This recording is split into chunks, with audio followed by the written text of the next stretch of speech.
Dr. Amanda with Straightsmile Solutions, straightsmilesolutions.com, and today we're going to talk about the new Invisalign 3 versus Invisalign 5.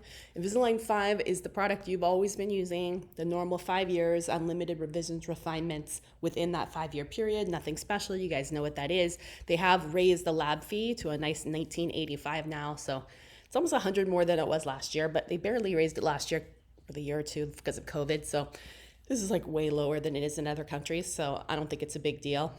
I think that 3 is kind of a trap or a trick. I definitely don't recommend it. I have done other videos on the 3 because it was released in Canada and Australia. And it's actually very similar to the ClearCorrect 3 product. They have a 3 and a 5 product as well. So you can look at all those other videos I made. You can look up like Australia, Invisalign or ClearCorrect 3. And you can watch all the videos on why I don't recommend 3. For only $100 less, it's such a trap. I mean, the only time I would do that is if you had a case that could have theoretically been a moderate and you were looking for a little bit more. You definitely don't want to do it on an IPR case. You don't want to do it on an MA case. You don't want to do it on an extraction case. You don't want to do it on a sequential distalization case. This needs to be like and not in a case with mixed dentition. Permanent teeth, simple, mild to moderate, crowding or spacing, no IPR, no extractions, no distalization, no mixed dentition. All the teeth are fully in. That would be the only case I would do it. And for me, why? Why do you want to do this to save, $106? And you're losing 2 years, and I mean, things happen. And if you don't know the why behind it, yeah, sure, I can finish my cases in 3 years and 3 refinements, most of them. But occasionally, if you have a mixed dentation case or a case where the second molars haven't fully erupted or a case where the third molars aren't out, weird things happen. And sometimes you need that extra refinement or the patient just wasn't that compliant and you need multiple refinements and you're going to be paying way more if you do this. So I don't recommend 3. I'm just putting that out there. All right, thanks so much. But it's also a marketing thing. I like to tell you, this is the perfect time for you to come up with that retainer menu. If you want a copy of my retainer menu, it is free for any of our subscribers. You just let me know. Occasionally I'll do a promo. If I'm doing a webinar or something, as a matter of fact, I'm gonna be giving them out in our all of our aligner webinars that are coming up in the next few weeks. I usually give freebies on those webinars if you attend. So you wanna create your retainer menu and you can explain to the patients how your warranty works. You need to come up with a retainer warranty program.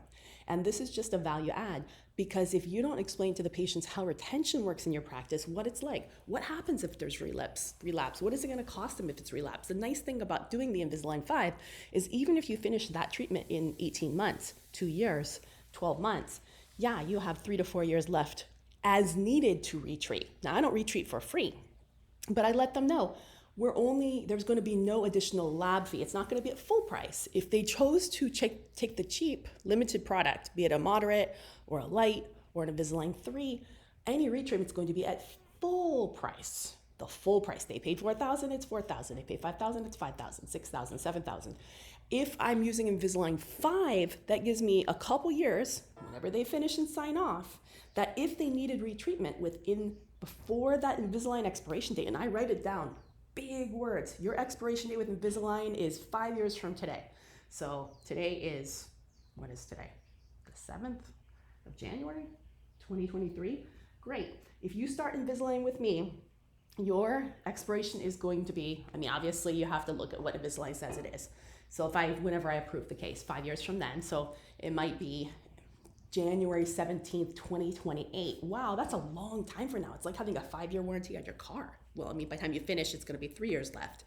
But you let them know, if and when you're ever not satisfied or you feel like you have some relapse, you will not pay the full price. You only pay my fee. My fee is about a third to a half, depending on what the full price would be. So instead of it being $5,000 or $6,000 to retreat, it's going to be $2,000 to retreat because Invisalign doesn't charge me, the doctor, anything extra. It's still under their warranty program. It's only my time, my services, my supplies, and my time to create the case and everything like that. So it will be at a 50 to 66% discount up until that date if you need to get started.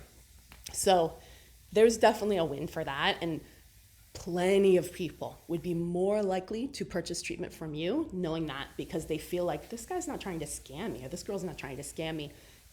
She's really thinking out into the future. I feel very confident with this doctor, So, certainly if I went to the consult and I presented my retainer menu, my retainer warranty program, how the warranty works with Invisalign 5 versus 3, they might go back to other people if they're shopping around and be like, am I using Invisalign 5 or Invisalign 3? So that's just my suggestion. Use the 5. All right, thanks.